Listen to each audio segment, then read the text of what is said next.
if I say the word Titanic, you probably instantly picture the iceberg, Oh, right? yeah, immediately. The iceberg, the sinking, all of it. Exactly. I mean, you know the death toll, right? Yeah. It's like 1,512 people. And it's a tragedy that's etched so deeply into our global memory that it feels, well, practically synonymous with the word disaster. Right. It's the benchmark for maritime tragedy. Yeah, and we carry this baseline assumption that when a catastrophic loss of life like that occurs, it automatically, carves out this permanent scar in the collective historical record. That it'll always be remembered. Exactly. But buried roughly 20 feet beneath this completely ordinary soybean field in Arkansas, there are the remains of a boat that killed over 1,800 Americans in a single night. Which is just a staggering number. It really is. Yeah. I mean, it is a maritime disaster deadlier than the Titanic. And the crazy thing is, chances are you've never even heard its name. Right, because we are talking about the destruction of the sidewheel steamboat Sultana. The Sultana. Yeah. She exploded and burned to the waterline on the Mississippi River on April 27, 1865. It's just a horrific night. And the sheer scale of the event, paired with its almost, total erasure from public consciousness, makes it one of the most glaring blind spots in American history. Okay, let's unpack this. Because today, on this deep dive, we are setting out to reconstruct the terrifying timeline of the Sultana's final voyage. It's quite a journey. It is. We're going to examine the very specific and fatal mechanics of 19th century steam engines. Right, the technology of the time. Yeah, and the bureaucratic paranoia of the post-Civil War military, plus this whole chain of just small, aggressively greedy decisions that doomed thousands of men. A literal chain reaction of bad choices. Absolutely. And to piece this together, we aren't just, relying on standard textbook summaries. No, we have some incredible source material for this. We do. We are pulling from the raw, granular data found in Gene Seliker's deeply researched 2022 book, Destruction of the Steamboat Sultana. Which is a fantastic resource, by the way. It really is. And along with that, we've got military records from the American Battlefield Trust, passenger manifest preserved by the Sultana Association, and the actual, day-by-day front pages of 1865 newspapers. Oh, the newspaper archives are fascinating. Right. The ones archived in the Library of Congress's Chronicling America database. It really puts you right in that era. It does. So the mission for this deep dive is to figure out not just how this boat exploded, but how the 19th century news cycle managed to completely swallow a tragedy of this magnitude. It's a huge question. So step back into April 1865 with us. The American Civil War is in its dying breaths. And to really comprehend the stakes of this particular voyage, you have to look closely at the passenger manifest. Who was actually on this boat? Exactly.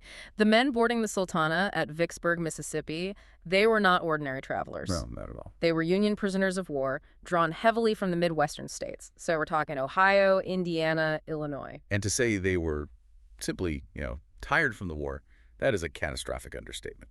Oh, absolutely. These specific regiments had just been released from the Confederate prison camps at Andersonville in Georgia and Cahaba in Alabama. Right. And the physical devastation these men had endured, it completely rewired their decision-making process. I want to pause on Andersonville for a second because the context of what these men survived dictates literally everything that happens next. It's the foundation of the whole tragedy. It is.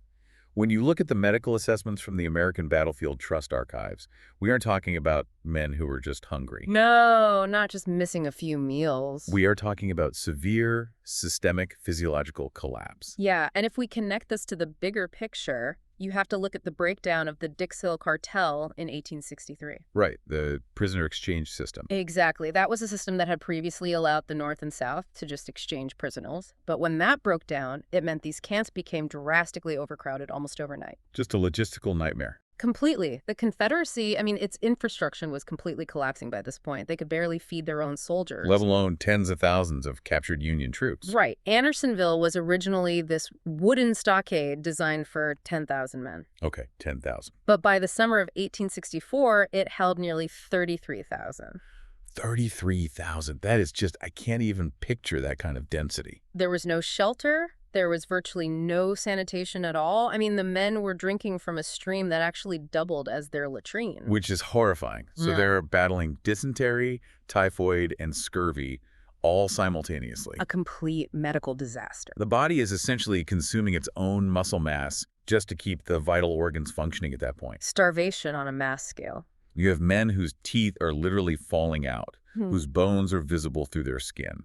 Guys who are suffering from night blindness due to severe vitamin deficiencies. They endured the absolute nadir of human cruelty and neglect. And they survived it. I mean, they won their personal wars, they had outlasted the starvation, and now they were finally being sent home. And that alters their psychological baseline entirely. How do you mean? Well, when you have spent the last 14 months watching the men around you die of starvation in a muddy, sun-baked pen, your threshold for risk completely changes. Oh, sure. Your perspective is totally skewed. Right. Modern travelers, we might balk at an overcrowded train carriage or a plane sitting on the tarmac for 3 hours. We complain if the Wi-Fi is slow. Exactly. But for a survivor of Andersonville or Cahaba, a crowded steamboat heading north was basically a golden chariot.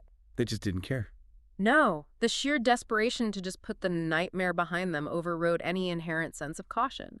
They wanted their mother's kitchens, they wanted a soft bed. They were just desperate for peace. That's it, exactly. I mean, imagine surviving the most brutal, nightmarish conditions imaginable. A literal death camp.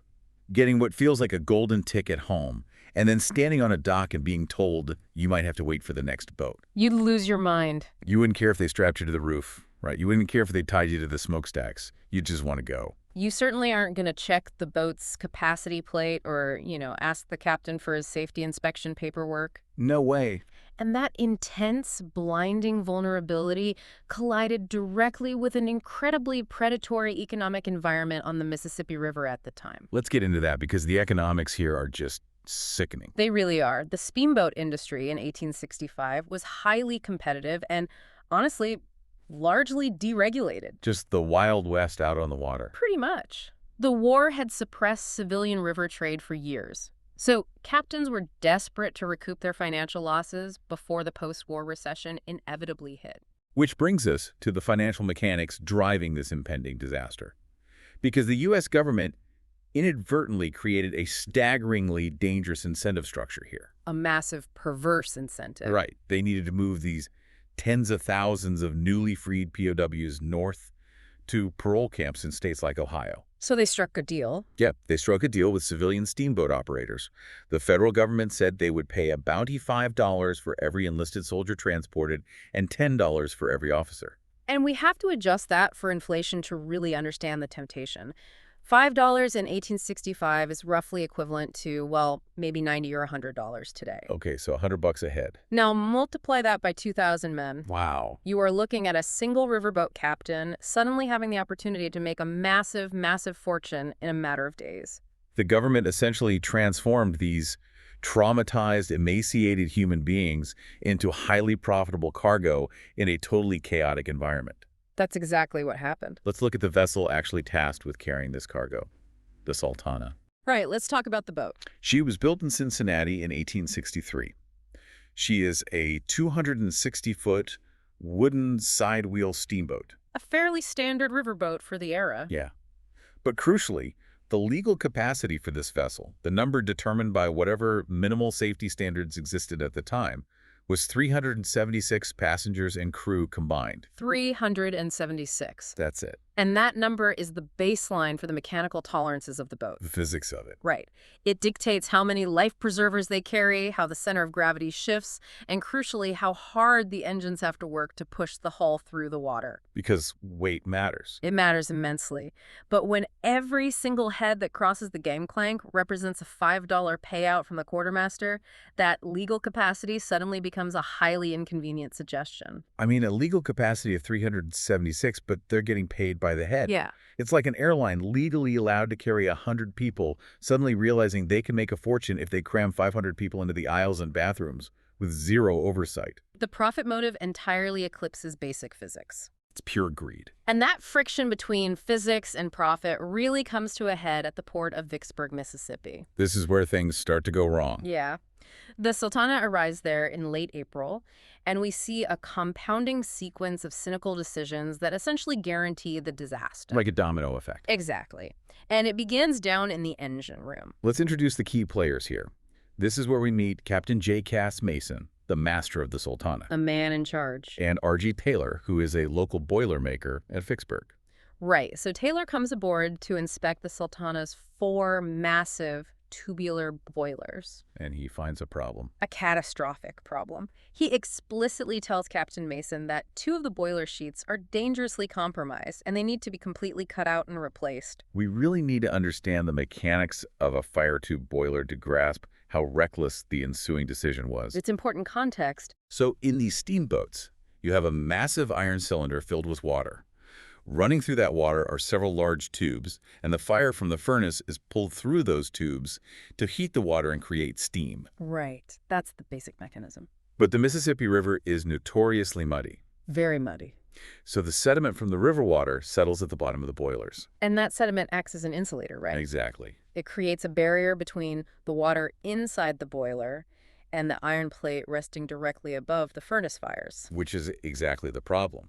Because the water can no longer touch the bottom iron plate to cool it down, that iron gets superheated by the fire underneath. It just cooks. Yeah. The metal weakens, it softens, and then the immense steam pressure inside the boiler pushes down on that weakened iron, causing it to bulge outward. Which they called a burnt boilerplate. Right. And it is a ticking time bomb. Taylor, the boilermaker, sees this severe bulging and tells Mason the only safe fix is to cut the damaged iron completely away and rivet in a new plate of equal thickness. But here's the thing. If Captain Mason is so blinded by the desire to collect the government bounty, wouldn't blowing up his own boat kind of defeat the purpose? You'd think so. I mean, dead soldiers don't pay out bounties. Didn't he realize the physical limits of his vessel? Or was he just incredibly arrogant? Well, what's fascinating here is that it's a textbook case of normalized deviance. Explain that. Mason had likely run with patched boilers before and gotten away with it. You know, you take a risk, nothing bad happens, so you assume the risk wasn't that big to begin with. Oh, the normalization of danger. Exactly. And replacing the iron sheets properly would take days. If the Sultana sat idle at the Vicksburg docks with cold engines for days, well, another steamboat would swoop in. And take all the passengers? Right. They'd load all the thousands of waiting POWs, and Mason would lose the government payout. So the fear of financial loss just completely blinded him to the mechanical reality of that bulging iron. Completely. So he orders Taylor to execute a compromise. The Band-Aid solution. Yes. Instead of cutting out the stretched, weakened metal, Mason orders Taylor to simply take a thinner sheet of iron 1, roughly 1/4 of an inch thick, and rivet it directly over the bulge. That is horrifying. Right. It's like putting a piece of duct tape over a bulging, weakened tire wall and then deciding to enter the Indy 500. That's exactly what it is. You are essentially creating a pressure cooker with a fundamentally compromised structural integrity. And the Boilermaker, Taylor, he knew it. He had to know. He initially refused, but Mason pushed him, insisting it only needed to hold until they reached St. Louis.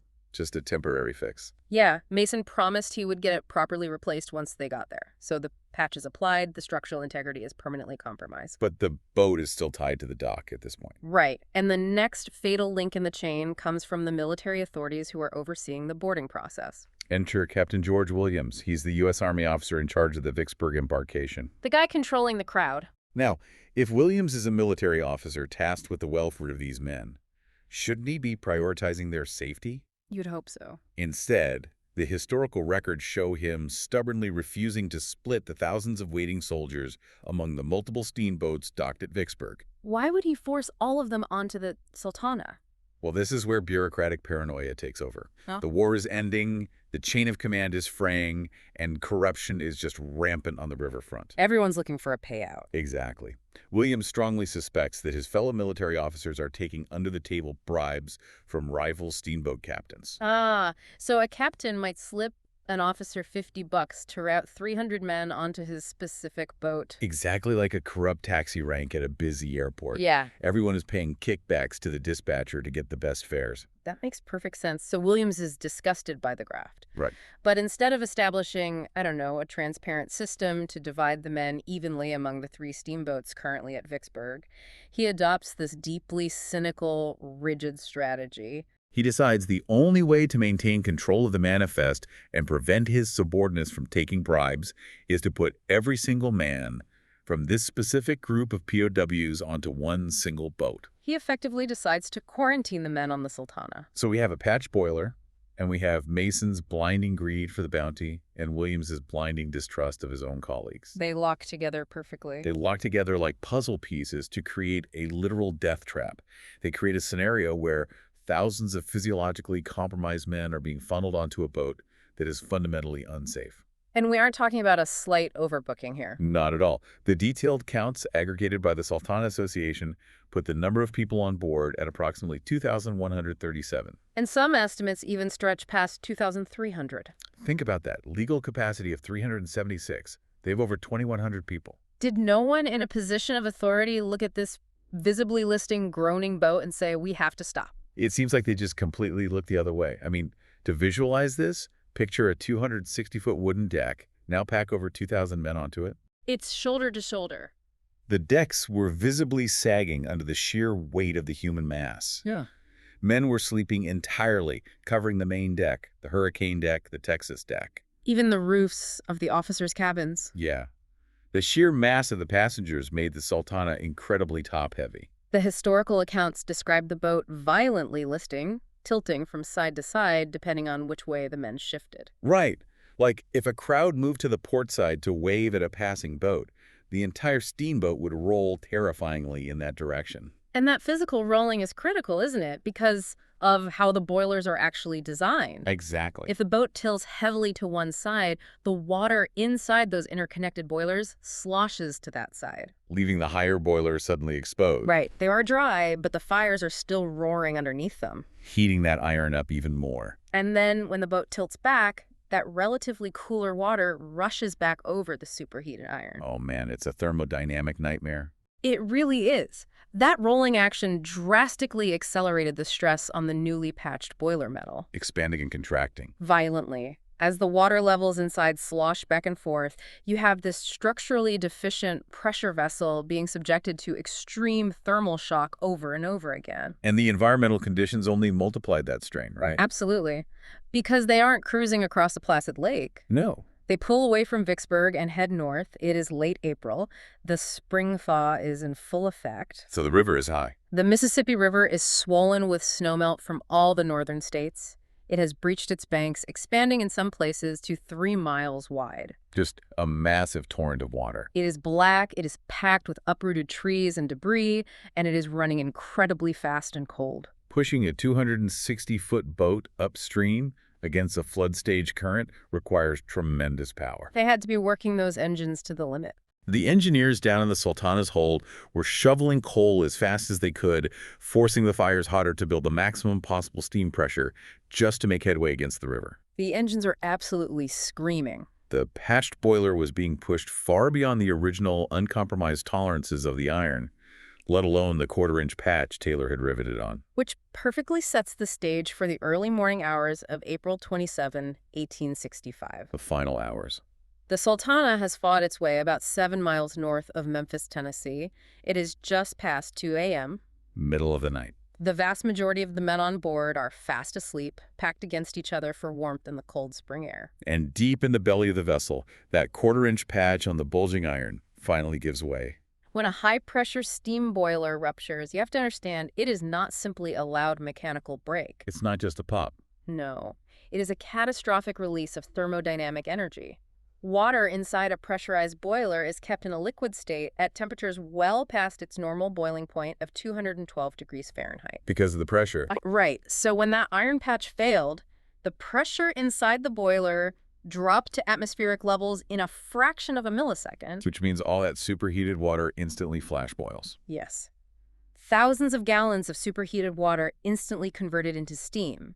And when water turns to steam, it expands to 1,600 times its original volume. Wow. 1,600 times. The result is a concussive explosion that's basically equivalent to a massive bomb going off inside the hull of the boat. The explosion tore upward at a 45-degree angle, right? Ripping straight through the crowded decks above. The accounts from survivors describe the night simply tearing apart.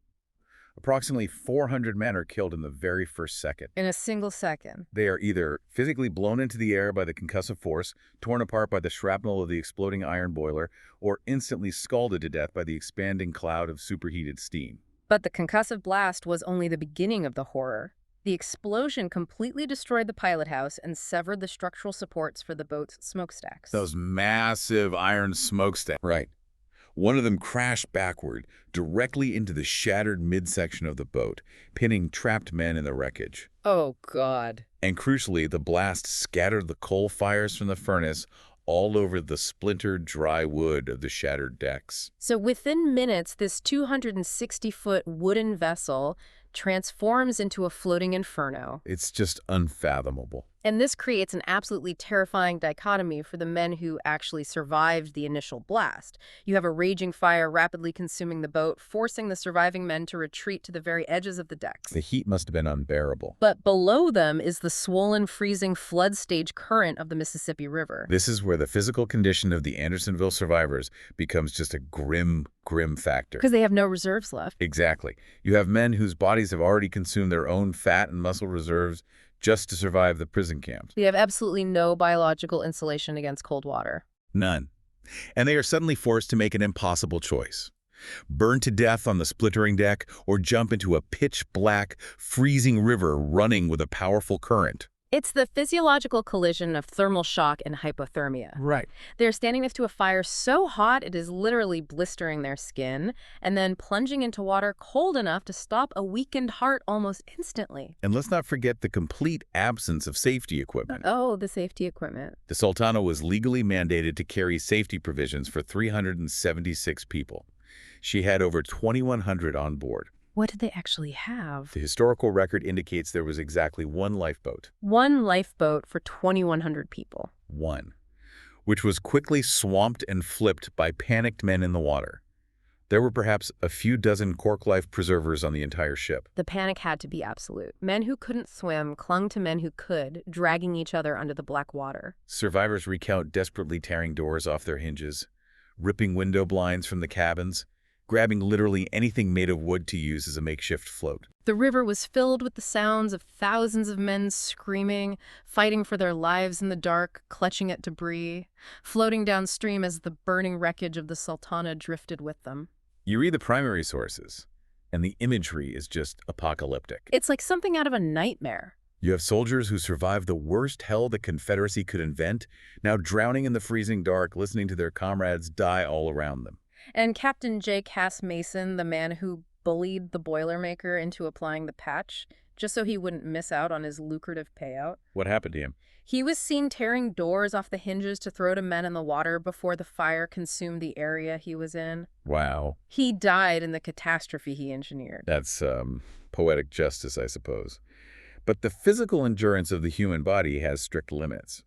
For the men who managed to find a piece of floating debris, the battle shifted from avoiding drowning to surviving hypothermia. And remember, the river was miles wide in places due to the flooding. The shoreline was submerged, meaning even if you swam toward the dark line of trees, you might just find yourself in a flooded forest with absolutely nothing solid to stand on.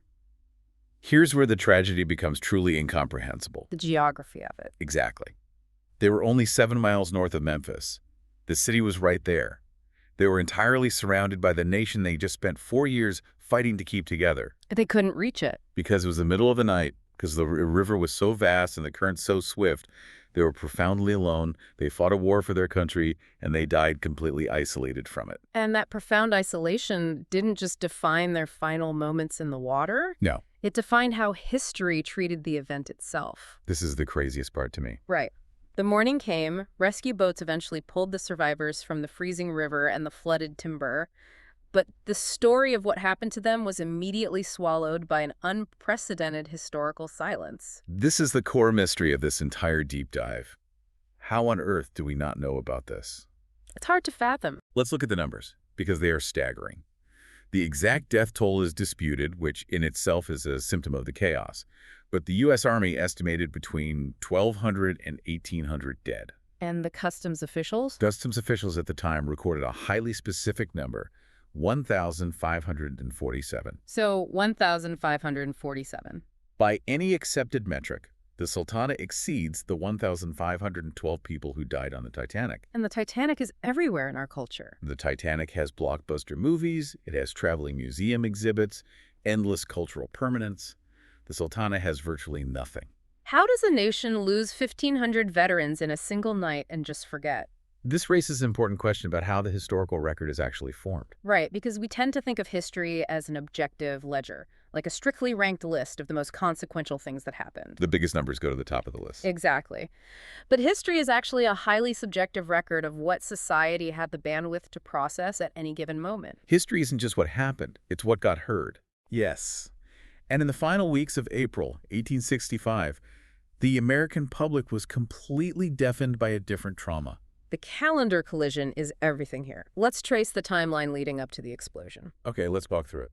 On April 9, Robert E. Lee surrenders at Appomattox, effectively ending the Civil War. The North is ecstatic. Jubilant. But just 5 days later, on April 14th, President Abraham Lincoln is assassinated at Ford's Theater. And the mood just crashes. The entire nation is thrown from jubilation into unprecedented, terrifying shock. For the next 12 days, the country is paralyzed by a massive, frantic manhunt for his killer, John Wilkes Booth. The media infrastructure of the time was entirely monopolized by the assassination. They couldn't talk about anything else. Northern newspapers were printing multiple special editions a day. The public was obsessed with every rumor, every military dispatch regarding Booth's whereabouts. It's the only thing that mattered. And then, consider what happens on April 26th, literally the morning before the Sultana explodes in the middle of the night. Oh, the timing is unbelievable. John Wilkes Booth is cornered in a tobacco barn in Virginia and shot dead by Union cavalry. So by the time the sun rises on April 27th, and the survivors of the Sultana are being pulled out of the Mississippi River, the front pages of every single newspaper in New York, Boston, and Philadelphia are screaming the climax of the biggest news story of the century. We also have to look at the physical mechanics of the 19th century news cycle. Right, how did word actually get around? How did information travel in 1865? The telegraph network was basically the internet of its day. But there's a problem with the telegraphs in the South. A huge problem. The Sultana exploded deep in the South. General Sherman's campaigns had systematically destroyed hundreds of miles of Southern telegraph lines. The infrastructure was literally in ruins. Which means a reporter in Memphis couldn't just tap out a wire story directly to the New York Times. Right, it can't just hit send. Precisely. The news of the Sultana disaster had to physically travel upriver by steamboat to Cairo, Illinois, before it hit a functioning telegraph station that actually connected to the northern network. So it's traveling at the speed of a boat. Exactly. That created a critical delay of several days. By the time the wire reports of the steamboat explosion finally reached the desks of northern newspaper editors, the story of Booth's death was taking up every inch of available column space. So a steamboat explosion, even one with 1,500 dead soldiers, was relegated to page 3 or 4. If it was mentioned at all. And beyond the logistics of the telegraph, there is the psychological reality of compassion fatigue. Oh, compassion fatigue is huge here. The nation had just endured 4 years of industrialized slaughter. Over 600,000 Americans were dead. Entire towns had lost a generation of young men. Everyone was grieving someone. And they were currently mourning a murdered president. Was the capacity for national outrage simply tapped out? It really makes you wonder. Did the American public in 1865 look at a headline about 1,500 more dead soldiers and just physically lack the emotional bandwidth to process it? It is entirely likely. I mean, if the Sultana had exploded in 1855, before the country was numbed by mass casualties, it would have been the defining cultural tragedy of the 19th century. Without a doubt. If it happened in 1880, it would have dominated the headlines for months. But happening precisely when it did, the echo of the explosion was completely drowned out by the noise of the assassination and the sheer exhaustion of a war-weary public. And what makes this story even more haunting is how the physical reality of the boat today perfectly mirrors its forgotten place in history. It's such a striking parallel. The story doesn't end in the water because the Mississippi River is not a static landmark. No, rivers are dynamic, constantly evolving geological entities. They move. The Mississippi River is famous for its meandering nature. Over the past century and a half, the sheer force of the water has carved new channels, cutting off old bends and creating oxbow lakes. So the river isn't where it used to be. The main flow of the river physically migrated miles away from the original site of the 1865 explosion. Which means the remains of the Sultana aren't resting at the bottom of a dark river where a submarine can go film them. No. The river shifted, the old channel filled with silt and dirt, and the land was reclaimed for agriculture. Today, the wreck of the Sultana is believed to be buried roughly 20 feet deep beneath a privately owned, entirely ordinary soybean field near Marion, Arkansas. It is an incredibly stark physical metaphor. The river literally moved on and left the wreckage behind in the dirt. And the nation did the exact same thing. Yeah. The news cycle moved on, the culture moved on, and left the memory of those men completely buried. So what does this all mean? It's a heavy question. You can stand in a peaceful, quiet soybean field in Arkansas today, listen to the wind and the crops, and you would never in a million years know that a tragedy larger than the Titanic is buried right beneath your feet. It proves how fragile the historical record really is. It does. History isn't guaranteed by the scale of the trauma. If the timing is wrong, if the news cycle is looking the other way, the greatest loss of life in American maritime history just becomes dirt. It highlights the responsibility of the present to actively interrogate the past. We have to do the work. We cannot rely on the passive record to tell us everything that mattered, because the passive record is subject to the bandwidth and biases of the moment it was recorded. We have to be the ones to dig up the silenced stories. Which brings up one final profound reality to consider before we wrap up today. We spent a lot of time analyzing the national news cycle, the telegraph networks, and the bandwidth of the public. The macro view. Right. But step away from the macro level and think about the microscopic level. The families back in Ohio, Indiana, and Illinois. The mothers and fathers. When a national culture completely overlooks a massive disaster because it's distracted by a larger geopolitical event, what happens to the private grief of those families? It's heartbreaking. You have thousands of families who knew their sons had survived the prison camps. They had the letters. They were waiting on the port for them to come home. And they thought they were safe. And then they just never arrived. Because the nation was mourning Lincoln, these families were denied the public rituals, the front-page coverage, and the national solidarity that usually validates a disaster of this scale. They had to mourn in total localized isolation. It forces you to look at our own deafening, hyper-accelerated news cycle today and wonder. What are we missing? Exactly. What modern tragedies are happening right now, completely buried under the sheer volume of global noise, leaving families to mourn alone in the dark. It is something we all need to be vigilant about. It really is. Thank you for taking the time to uncover this buried history with us today, because simply by learning this story, by pushing back against the silence, you are helping to ensure the memory of the Sultana doesn't fade entirely. We'll catch you on the next Deep Dive.